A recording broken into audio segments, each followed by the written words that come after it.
Hello everyone, it's me, Coffee Stitcher. It is the second Sunday in October, um, and I've got a fair amount of things to go over. So first off, thank you to everyone for the kind thoughts about the exam. Um, I do appreciate that. I would also like to make a minor apology of sorts. Apparently, in the month between the most recent video and the one before that, so in September, apparently at some point YouTube changed a little bit. So now, last week apparently it posted my video before they finished running all the checks and such that said it was okay. So there was like a blank video, and then there was no sound for a few minutes. So today I'm going to wait because I normally had it just set to automatically publish, but apparently it doesn't do that anymore. It does it before it finishes the checks. So I do apologize for those that watched and for my confused responses. Gotta love when YouTube changes things. Alright, so I do have some Q&A this week. I've got some haul. I've got some whip updates. So we got a fair amount to look at today. So let's get started.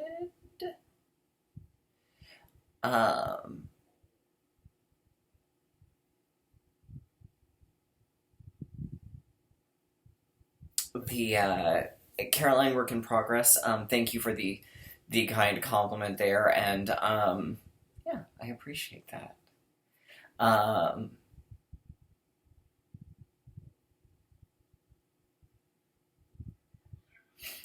Sarah R asks a couple of really good questions. She asks, do I have a way of stitching black hair with fancy floss? The I guess, assuming I'm understanding correctly, for the most part, black hair is one things where I tend to stick to DMC. Because a lot of times the black, especially the hand-dyed blacks, have other colors mixed into it, or it's super variegated, so I worry that it's going to read more like a gray than a black. Now, that being said, if I'm going to use a wool, usually the wools are fine. Digital Arts wools, they're great for that. But I don't have a particular way of stitching it.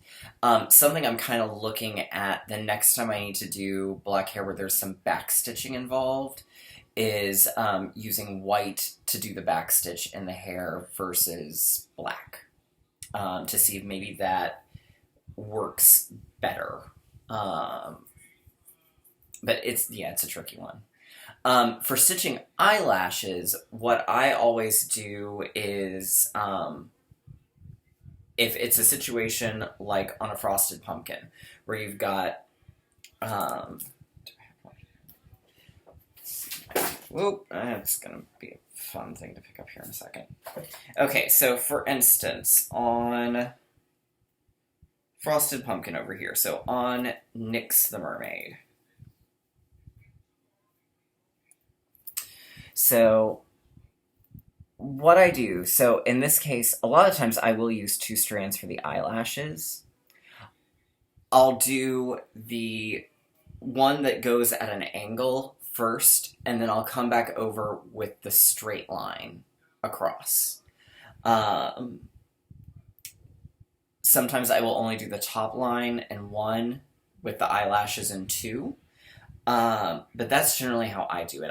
But I also really like that sort of thick 1960s, 1970s Carol Channing, Mary Tyler Moore, heavy, thick eyelashes versus thin eyelashes. So that's part of it. In terms of a Mediterranean skin tone, I think what I have settled on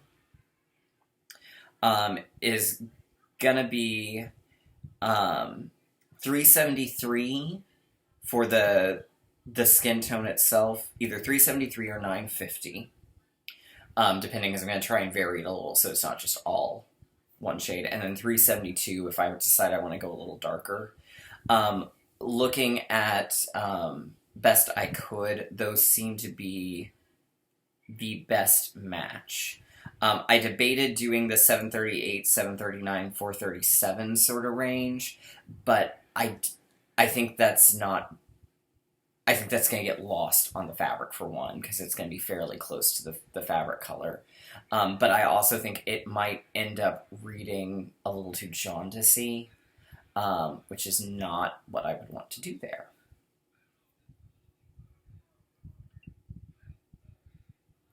Catherine M. asks a really good question that I also answered for her in the comment itself. She asks, when backstitching is called for, do you use black thread or the color that you use to stitch the project in? And the answer to that is it depends. If the design, a lot of designers will specify specific colors that they want used on specific backstitching. So if the designer specifies, most of the time I will follow that. I will make exceptions. If it's something where I don't feel like black is the right choice, because usually it's just all black, and that's usually when I start making changes.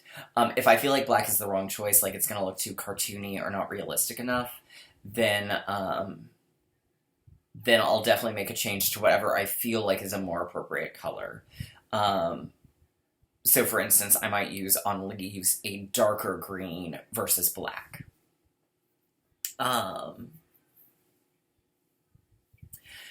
Sometimes it's a situation where the color they call for is one that's not going to really show up, in which case then I might go a shade darker to make sure that you can actually see and justify the backstitch that you're doing. One of the kind of exceptions to that is like Veronica and Ginger, which I know I'm not pronouncing her last name correctly. Her designs, and unfortunately I can't easily get at one of them to show you, but her designs, the backstitch is very subtle, and up close you don't really notice it, but when you get away from it, you're looking at it from across the room, you really do see that, yeah, there is backstitching there, and it's subtle and delicate. So it does depend a lot on the project, and who the designer is, as well as what look I'm going for.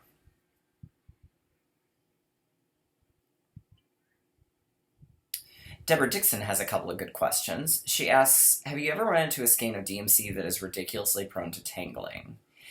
And she said, I had a couple of blues in the 796-ish range that I'm about to throw out and replace. Yes, I have. It tends to either be black, or that 796 range, I tend to notice those blues tend to tangle really badly. And all I can assume is it must have something to do with the dye and the way it alters the structure of the floss. I know Valdani. I know a lot of people really like it. I won't use Valdani because it tangles on me like nobody's business.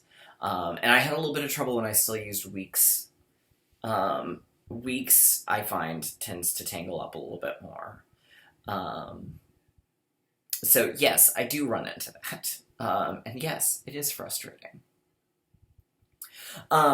Now, in terms of, she also asks, how do you do your recharting? Do you use a program or do the old-fashioned way on graph paper?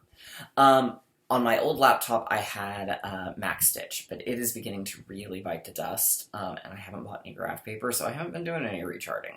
A lot of the times, I rechart by just freehand as I go. Now, I do plan on the, and he just changed his name.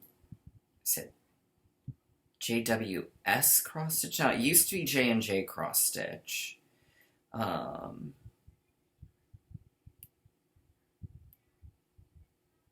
JWB cross stitch. So on his authors, I do plan to stitch the author names. And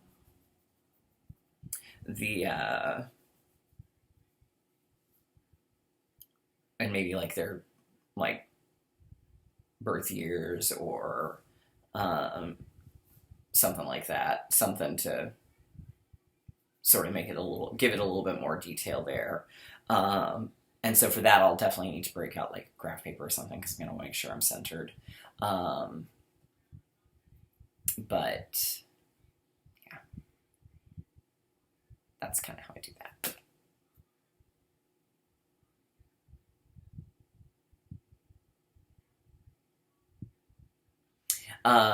Novice Stitcher, who really liked the Snow White retelling with the animals, she just released a Cinderella that's super cute.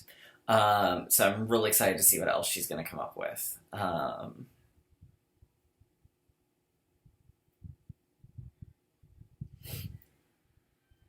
So, yeah. All right, so that's the Q&A. So let's look at the haul this week. So, first of all, one of my friends very kindly sent me, because they got it in a box and they were like, I'm not going to stitch this. And while I already have this, so I won't be stitching it again, I need to go back and keep working on it. They did send me the printed copy of Little Dove Designs Fall of the Yellow Brick Road. So,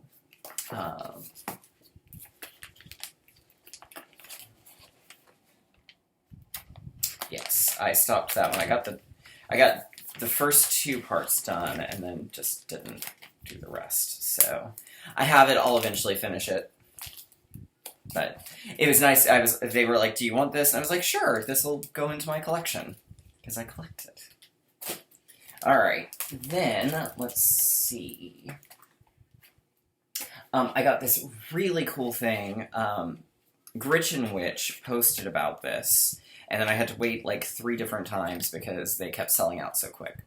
But it's from Jardin on Etsy, and it's a hand-printed book called Occult Needlecraft, and it talks about the magical elements of sewing, simple stitches, different rites, and then a couple of different projects that you can do with it. And it's hand-printed, it's hand-bound. What's that? So it was really cool, and it came in 2 editions. One that was not hand-bound. I went with the hand-bound one, which also came with a little card with some hand-dyed floss and a little tiny needle book. So it was super well packaged, super cool. I would link below, but they sell out very quickly, so you basically kind of have to keep an eye for it. But yeah, so that was a fun little thing I got this week. It came packaged super cute, like I said. Like, see, that's how it came packaged. So that was a fun little treat.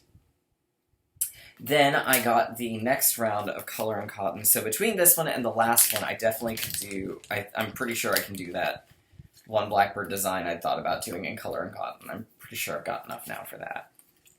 So this is another round of 10 skeins.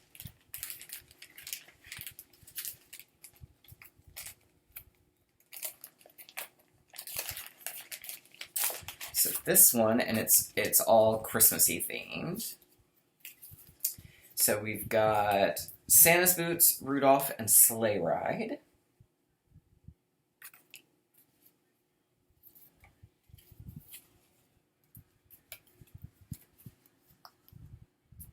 Frankincense, Eggnog, and Cherry Cobbler.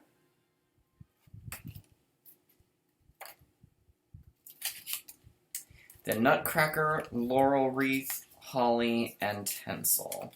And Laurel Wreath actually looks like a really good replacement for Weeks Dye Works Oscar.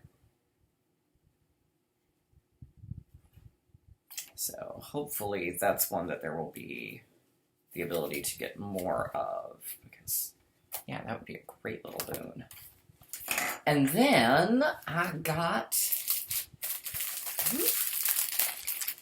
some stuff from Fortnite Fabric. So I got my usual fabric of the month.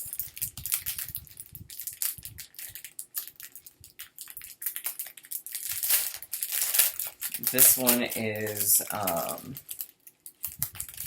Solitary Spider. I think this one's the September one.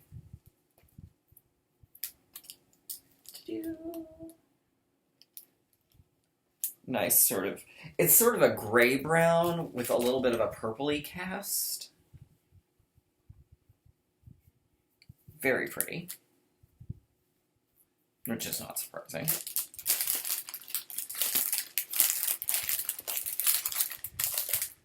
Alright, then I got 4 little one-offs. So I got this lovely light purple color.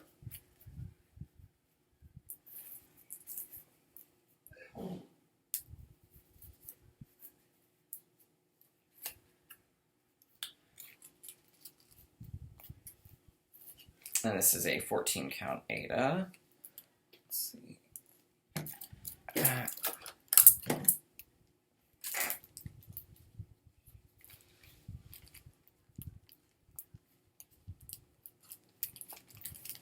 it that way. This one,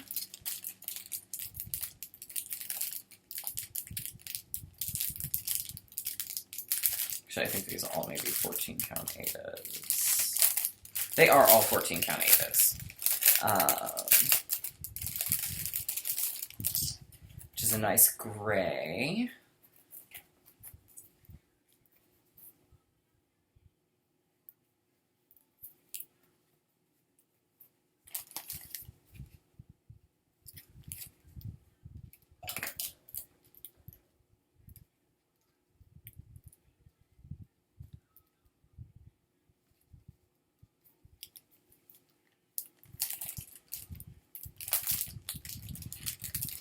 This nice sort of ooky, slimy green color, which actually would have probably been very, very perfect for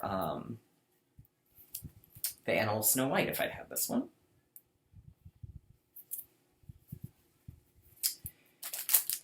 And then finally, this one that I got, I actually had initially thought it would be for a specific project. But it's a little too pretty for the project that I was going to use it on, so I'm going to save it for something different now. Because I thought about it for this one that's by Plum Street Samplers, that's inspired by the song My Favorite Things, but that one really needs just a good old neutral, and this one's got... I don't know how well it's going to show up. This one's got a little more of a patina-y edge to it. So I feel like this one really needs something a little more special than that one. Not that that design isn't particularly special, it's just not a terribly... it's not the right feel for the piece. So, and that happens. But I will definitely find something that I can use for this one.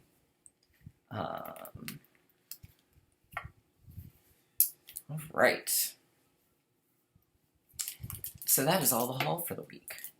All right, so let's see. So what did I work on? Well, I was working on Haunted Library. I made some pretty good progress there. I had finished The Librarian last time I was on. And then I worked on more of basically the frame part for that side. So, made some pretty good headway there. This is a project that had I done the frame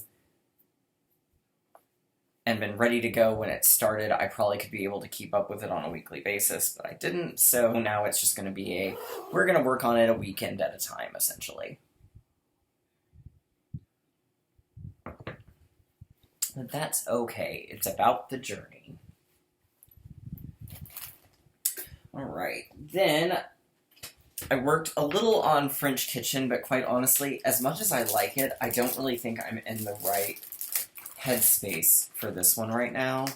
So it's going to go back into the archive, because I keep finding other things to do when I'm supposed to be stitching it. I really do love it, though. It's by Hands On Design.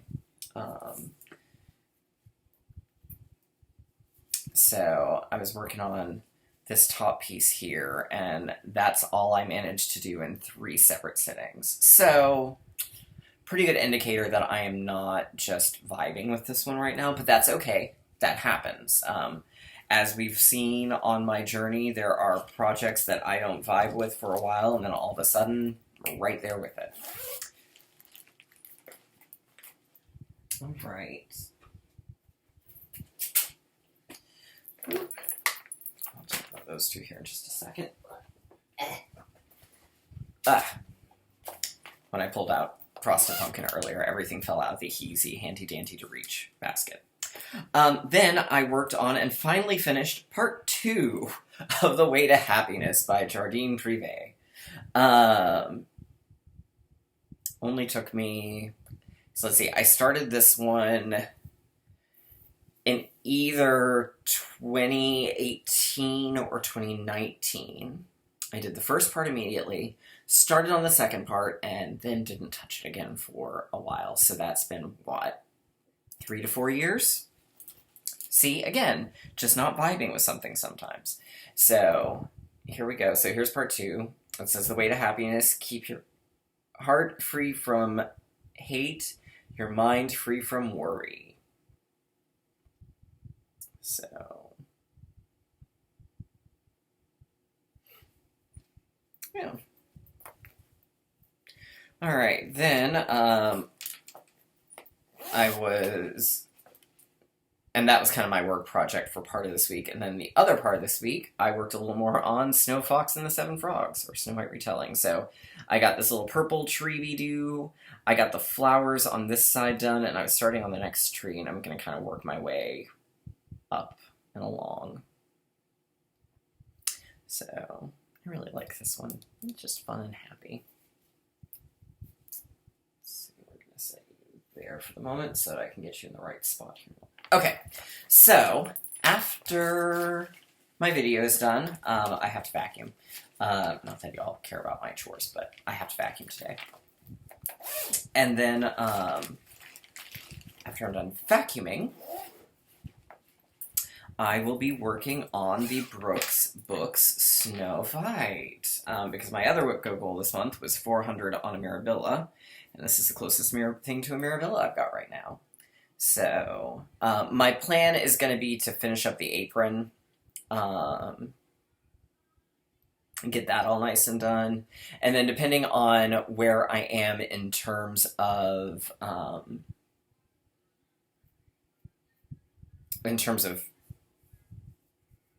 stitch count, I may go ahead and start on the skirt pattern. So my plan to work the skirt is going to be to get the skirt itself, get the shape outline, or the little skirt detailing done, and then do the remaining gray outline for the skirt, and then that should tell me where I need to fill in the black. So, yeah. I really do like this one. All right. And that, as they say, is it for me today. So I hope everyone had a great week, and I will see you all next week. Bye.